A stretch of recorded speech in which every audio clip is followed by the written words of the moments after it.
Bienvenue dans ma vidéo numéro 2 sur comment colorier un manga au feutre. Là, je m'attaque aux vêtements. Je vous conseille dans un premier temps de regarder ma vidéo sur la peau, puisque je vais faire référence à des techniques que j'ai déjà expliquées dans cette vidéo. Allez, c'est parti. Donc, je commence par poser ma couleur de base. Là, je commence par le jaune sur le chapeau, l'espèce de moumoute, les petits boutons de la veste, tout ce qui est en or. Ah oui, j'avais oublié de faire la jambe, donc je le fais vite fait. Voilà, tout ce qui est à reflet doré. Je fais ma base. Et ensuite, toujours avec la technique de nuance d'avant, nuance d'après, je viens foncer avec un marron pour faire l'ombre et je repasse dans un second temps avec mon jaune pour estomper. Ensuite, je prends différentes nuances de marron pour faire une ombre un peu plus légère et toujours de la même manière, je repasse avec mon jaune par-dessus pour effacer les traits de crayon, faire un effet plus fondu. Je procède exactement de la même manière avec le bleu. Je prends un bleu turquoise et un bleu roi. Et à chaque fois que j'applique mon bleu roi pour faire de l'ombre, je repasse par-dessus mon bleu turquoise, ce qui permet de faire toujours cet effet naturel. Voilà, le pantalon, je fais les plis avec mon bleu roi et les zones les plus claires, je fais avec mon turquoise.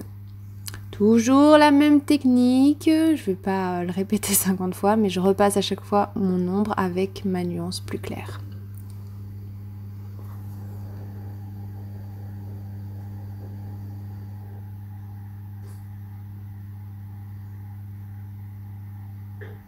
Avec mon petit crayon blanc, je viens ensuite donner un petit peu de lumière là où il y a des reflets.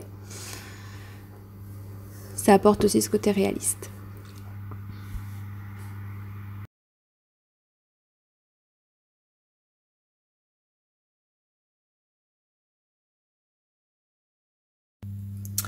Je voulais vous montrer comment on fait un effet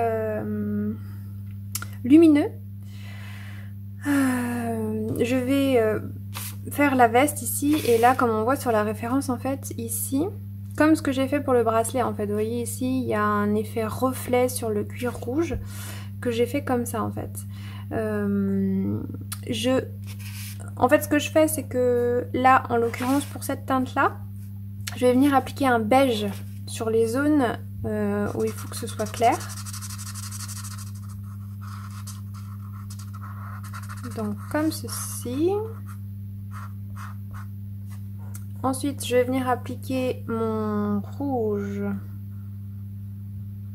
tout autour.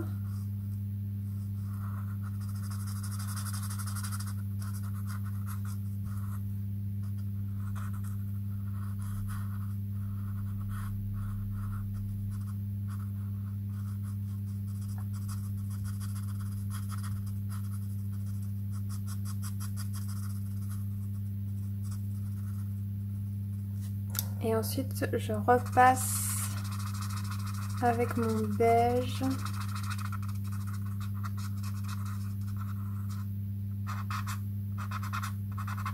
Sur les zones qui sont censées rester claires. Et je vais attendre que ça sèche. Je réitère l'opération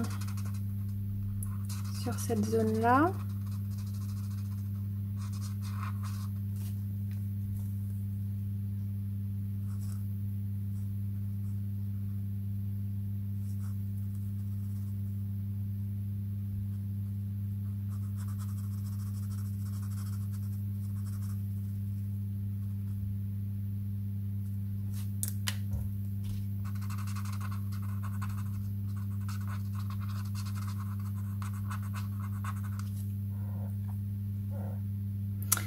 Et ensuite, je vais pouvoir venir appliquer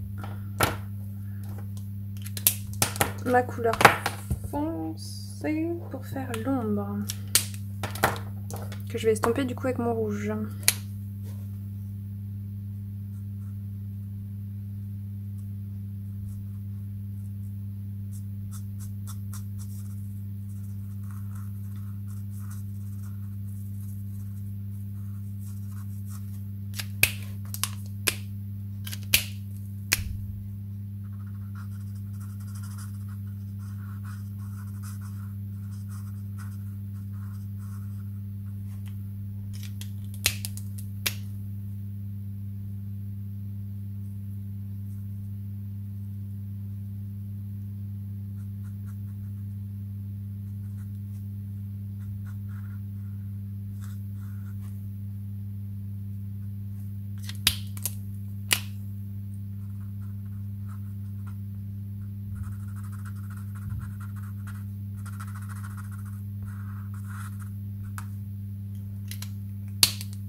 Voilà.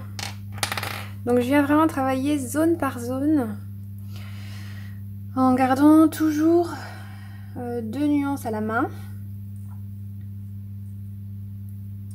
pour pouvoir venir travailler la couleur avant que tout ça ne sèche et soit fixé sur mon papier.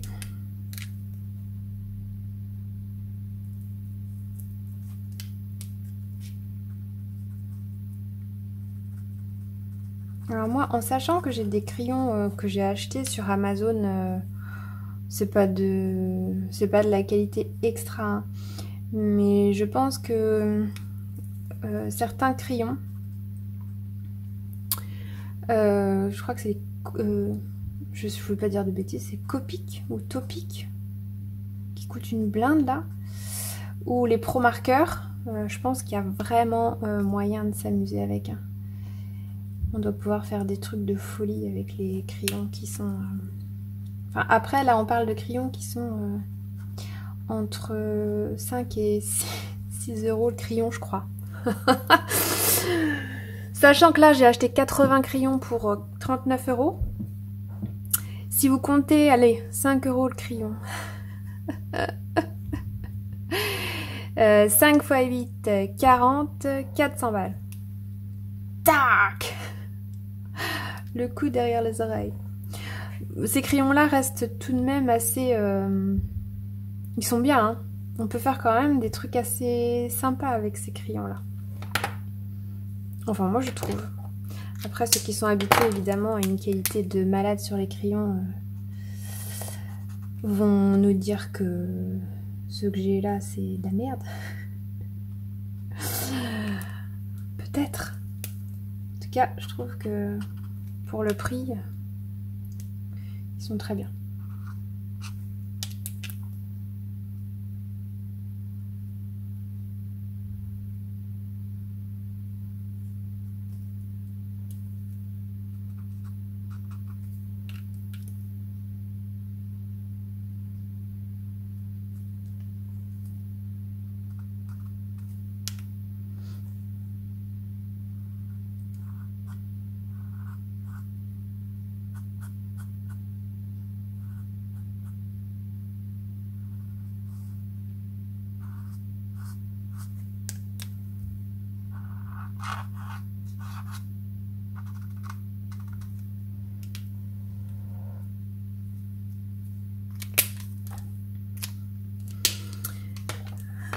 Bon, je peux vous montrer une dernière fois comment ça marche avec son petit gilet là.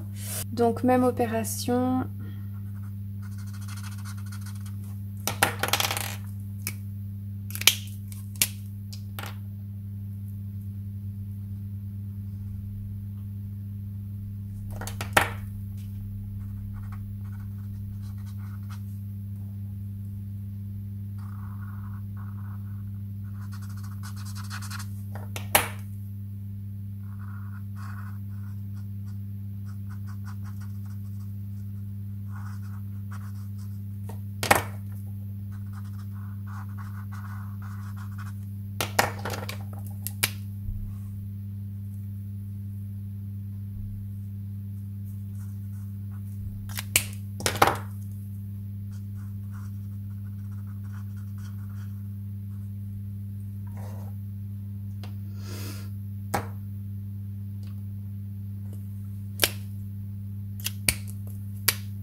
Là. Voilà. Donc ça fait quand même un effet éclaircissant, si je puis dire. Voilà pour ma technique numéro 2. Donc voilà ce que ça donne au final, ça donne quand même pas mal. Évidemment, toutes les techniques dont je parle, je les évoque en détail et de façon beaucoup plus démonstrative, puisque j'illustre tout ce que je fais dans la vidéo sur comment colorier la peau des mangas, que vous trouverez évidemment sur ma chaîne YouTube. Voilà, et bien il ne reste plus que le time-lapse complet du dessin entier à publier et nous en aurons fini avec cette pièce-là. Voilà, j'espère que ça vous aura servi à quelque chose. N'hésitez pas à commenter, à liker, à vous abonner. Bref, vous aurez compris. Camo Bichal!